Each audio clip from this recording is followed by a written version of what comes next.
What's the meaning of credit note?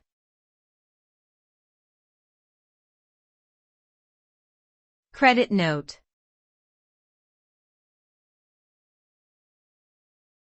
Credit note.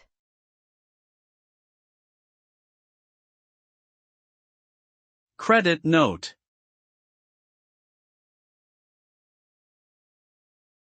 Credit note.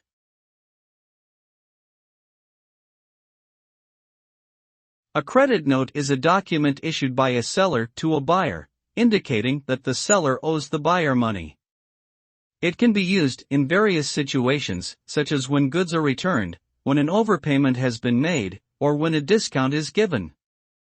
The credit note typically includes details such as the date of issue, the name and address of the seller and buyer, the reason for the credit, and the amount owed.